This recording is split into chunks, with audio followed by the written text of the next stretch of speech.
Hi friends, आज की short analysis में हम डिस्कस करेंगे आईजीएल स्टॉक के ऊपर, जिसका फुल फॉर्म है इंद्र प्रसाद गैस लिमिटेड। और दोस्तों, ये स्टॉक के ऊपर भी बहुत सारे सब्सक्राइबरों के मैसेज थे कि सर टारगेट तो हिट हो गया, उसके बाद स्टॉक कंटिन्यू नीचे आ रहा है, हम कंफ्यूज हैं, प्रॉफिट बुक कर ले या फिर स्टॉक को होल्ड करें। तो डियर सब्सक्राइबर, आप लोगों की सारी क्वेरीज आज के एनालिसिस में क्लियर हो जाएंगी और मेरे पॉइंट ऑफ व्यू के हिसाब से अभी आप लोगों को ये स्टॉक के अंदर प्रॉफिट बुक कर लेना चाहिए। क्योंकि दोस्तों, अगर आप देखो तो यहाँ पर मल्टीपल नेगेटिव फैक्टर्स एक साथ ब्रेकडाउन हुए हैं और ये एक तरह का रेड अलर्ट एनालिसिस है। और दोस्तों, ये एक तरह का हमारा फॉलोअप वीडियो भी है। आज से महज 2 महीने पहले हमने हमारी चैनल पर ये स्टॉक के ऊपर एक डिटेल एनालिसिस वीडियो डाली थी, जहाँ पर ये स्टॉक को बॉटम से एक ज़बरदस्त चार्ट पैटर्न के थ्रू प्रेडिक्ट किया था। दोस्तों, इसकी बॉटम पे हमने ट्रायंगुलर चार्ट पैटर्न प्रेडिक्ट करी थी, साथों साथ मल्टीपल पॉजिटिव फैक्टर्स की एनालिसिस करके अपसाइड में इसका टारगेट फोरकास्ट किया था 14% का, जो ऑलरेडी अचीव हो चुका है। और उसके बाद दोस्तों, अगर आप देखो तो ये स्टॉक इसके जो टारगेट अचीव होने के बाद इसके अंदर फर्दर फॉलोअप चाहे ब्रेकआउट नहीं आया। और मैंने आप लोगों को कितनी बार डिस्कस किया है कि कुछ ऐसे स्टॉक होते हैं जो टारगेट फर्स्ट बार देते तो है, उसके बाद फर्दर फॉलोअप नहीं देते, वो हायर टाइम फ्रेम के पास पहुंचते और वहाँ पर दोस्तों मल्टीपल नेगेटिव फैक्टर्स एक साथ में ब्रेकडाउन करते और वापस वो नीचे आ जाते हैं। तो ये स्टॉक कुछ वैसा ही एक नमूना है, जिसने हायर टाइम फ्रेम के पास गया, वहाँ पर मल्टीपल नेगेटिव चीज़ एक साथ ब्रेकडाउन करी और अभी ये स्टॉक नीचे आने के लिए रेडी है। तो वो लिहाज से दोस्तों, अगर किसी को इंटरेस्टेड हो ये स्टॉक को बाय करने के, तो वो अपने एडवाइज़र को पूछकर ज़रा वेट कर लेना, क्योंकि आपको करंट लेवल से और भी डाउन साइड में अच्छे खासे लेवल पर मिल सकता है। और सेकेंडली दोस्तों, यहाँ पर मैं शॉर्ट सेलिंग का भी रिकमेंडेशन नहीं करूँगा। No doubt stock multiple negative factors के साथ ब्रेकडाउन हो रहा है, हाई वॉल्यूम के साथ नेगेटिव चार्ट पैटर्न ब्रेकडाउन हुई है, नेगेटिव डाइवर्शन ब्रेकडाउन हो रहा है, फिर भी हम इसको शॉर्ट सेलिंग नहीं करेंगे, क्योंकि दोस्तों Nifty completely sell on rise territory के अंदर एंटर नहीं हुआ है। Unless and until Nifty sell on rise के अंदर नहीं हो, तब तक हम कोई भी स्टॉक को शॉर्ट सेलिंग नहीं करेंगे। लेकिन हम बाई से भी दूर रहेंगे और सेलिंग से भी दूर रहेंगे, ये मेरा पॉइंट ऑफ व्यू रहेगा। और दोस्तों, अगर किसी को ऐसा लगे कि मैं फेंकम फाक कर रहा हूँ, 14% अचीव हो चुका है 2 महीने, तो दोस्तों वो 2 महीने का बैक डेटेड वाला वीडियो का लिंक डिस्क्रिप्शन में पड़ा है, जाकर एक बार ज़रूर देख लेना।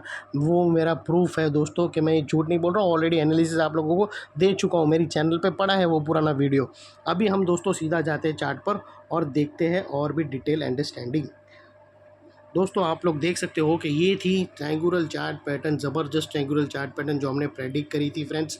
और आप देख सकते हो कि ये ट्रायंगुलर चार्ट पैटर्न हमने प्रेडिक्ट करी थी। ये थी नेकलाइन दोस्तों, ये था हमारा स्टॉप लॉस और ये था हमारा टारगेट, जो ये हमने कैप्चर किया अपसाइड में, वो तकरीबन 14% का था। अभी फ़िलहाल दोस्तों, ये स्टॉक को देखो तो दोस्तों यहाँ पर मल्टीपल नेगेटिव फैक्टर्स एक साथ ब्रेकडाउन हो रहे हैं। और वो दोस्तों, फ़िलहाल मैं ये टारगेट की लाइन निकाल देता हूँ और आप लोगों को बताता हूँ कि दोस्तों, अगर आप देखो तो इसके अंदर एक बहुत बड़ी अपवर्ड स्लोपिंग पैरेलल चैनल थी, जो एक स्ट्रॉन्ग सपोर्ट का काम कर रही थी। दोस्तों, अगर आप देखो तो जब तक स्टॉक ये अपवर्ड स्लोपिंग पैरेलल चैनल में था, इसके अंदर हरियाली बनी थी, लोगों की नोट पे नोट छप रही थी। और जैसे ही दोस्तों, और इसके अंदर back to back higher highs hit हुए। दोस्तों, अगर आप देखो तो पहला हायर हाइज यहाँ पर हिट हुआ, सेकंड हायर हाइज यहाँ हिट हुआ, थर्ड हायर हाइज यहाँ हिट हुआ और फोर्थ हायर हाइज यहाँ पर हिट हुआ।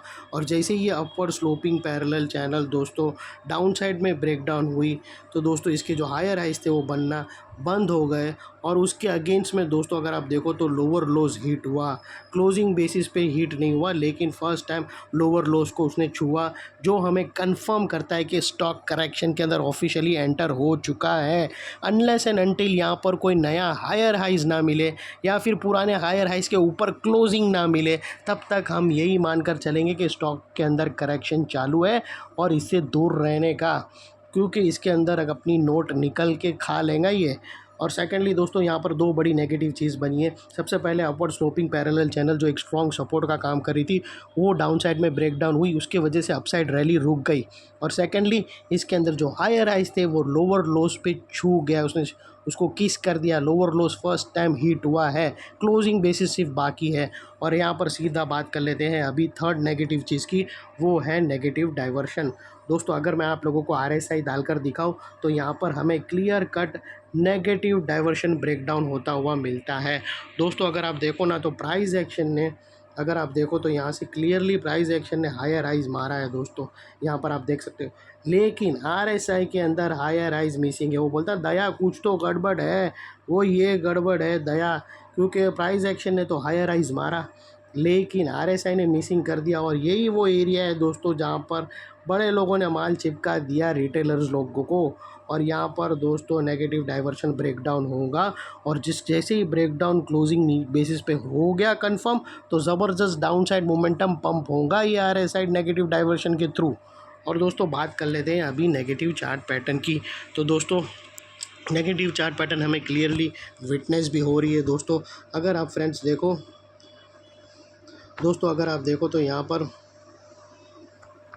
हमें ये एक राउंडिंग टॉप बनकर रेडी हो चुका है, और उसकी जो नेकलाइन निकल कर आती है एग्जैक्टली नेकलाइन पे क्लोजिंग हुई है। नेकलाइन के नीचे क्लोजिंग मिलते ही दोस्तों ये राउंडिंग टॉप कंफर्म हो जाएगा। और दोस्तों याद रखना ये जो नेकलाइन है ये बहुत ही ज़बरदस्त नेकलाइन है। इसके ब्रेकडाउन होते ही तीन तीन बड़ी चीज़ एक ही एरिया पे एक साथ ब्रेकडाउन होंगी। सबसे पहले दोस्तों इसके जो लोअर लोज, जैसे ये नीचे ब्रेकडाउन होगा तो इसके जो लोअर लोज है वो कंफर्म हो जाएंगे क्लोजिंग बेसिस पे, यानी first time higher highs lower lows में शिफ्ट होंगे क्लोजिंग बेसिस पे। और सेकेंडली दोस्तों यही वो एरिया है जहाँ पर मैंने आप लोगों को बताया कि नेगेटिव डाइवर्शन ब्रेकडाउन भी इधर ही बना हुआ है। तो इसके ब्रेकडाउन होते ही सेकंड हमें नेगेटिव डाइवर्शन भी ब्रेकडाउन मिल जाएगा। और थर्ड ये राउंडिंग टॉप यहाँ पर ही ब्रेकडाउन हो रहा है वही नेकलाइन पे। तो तीन तीन चीज़ एक साथ एक ही एरिया पे यहाँ पर हमें ब्रेकडाउन होते हुए मिल रही है दोस्तों। तो वो लिहाज से ये एरिया बहुत ही इम्पॉर्टेंट है। इसके ब्रेकडाउन होते ही ज़बरदस्त डाउनसाइड मोमेंटम आएगा। और दोस्तों स्टॉक फिर इसके बाद जो अगला टारगेट निकल कर आता है वो सीधा सीधा दोस्तों वही नेकलाइन है जो ट्रायंगुलर चार्ट पैटर्न की ब्रेकआउट हुई थी। ये फिर एक 490 अगला है सपोर्ट है। और अगर 490 भी नीचे ब्रेकडाउन हुआ तो फिर दोस्तों फिर अगला सपोर्ट ये वाला ही एरिया है 470 के आसपास, ये फिर अगला है। और अगर 470 नीचे क्लोजिंग हुई तो फिर और भी ज़बरदस्त भयानक डाउनसाइड आएंगी, लेकिन मुझे इतना फ़िलहाल लगता नहीं है। 490 एक स्ट्रॉन्ग सपोर्ट है और वो मल्टीपल पॉजिटिव फैक्टर्स वाला सपोर्ट है।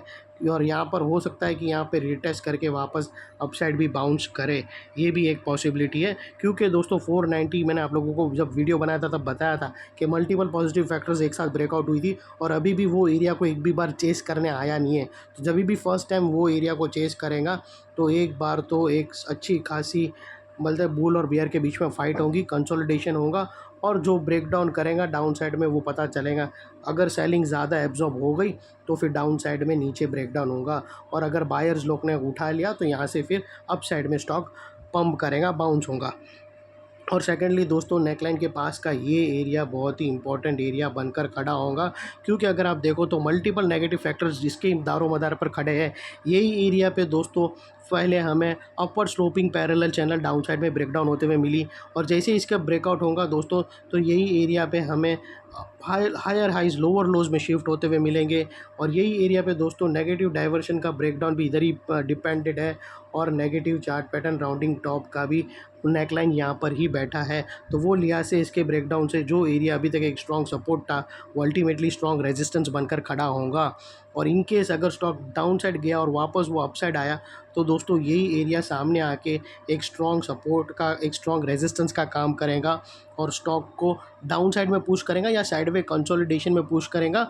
और इतने बड़े स्ट्रॉन्ग रेजिस्टेंस के ऊपर दोस्तों यहाँ पर सेलर्स लोग का स्टॉप लॉस रहेगा जो आसानी से हिट नहीं होगा। और दोस्तों जैसे ही जब भी दोस्तों अगर आप देखो समझो यहाँ पर एक नेगेटिव चार्ट पैटर्न की एक स्ट्रॉन्ग रेजिस्टेंस एरिया खड़ा है, और उसके ही नीचे दोस्तों अगर आप देखो तो ट्रायंगुलर चार्ट पैटर्न में फ्रेंड्स मेरे नेट का इशू है इसीलिए ये चला गया। और दोस्तों जैसे ही अगर आप देखो तो दो दो पॉजिटिव और नेगेटिव एरिया एक साथ में खड़े हैं, मतलब एक अगर आप देखो तो यहाँ पर अप साइड में अगर आप देखो तो नेगेटिव चार्ट पैटर्न की नेकलाइन खड़ी है और नीचे पॉजिटिव, तो उसी के बीच में एक रेंज बनेगी दोस्तों, और फिर वो रेंज डिसाइड करेंगी जो साइड ब्रेकआउट करेंगी। और दोस्तों माफ़ी चाहता हूँ मेरे नेट का इशू है, एनालिसिस ऑलमोस्ट ख़त्म हो चुकी है। अच्छी लगे तो प्लीज़ चैनल को लाइक शेयर सब्सक्राइब करते रहना फ्रेंड्स, और थैंक यू, जय हिंद।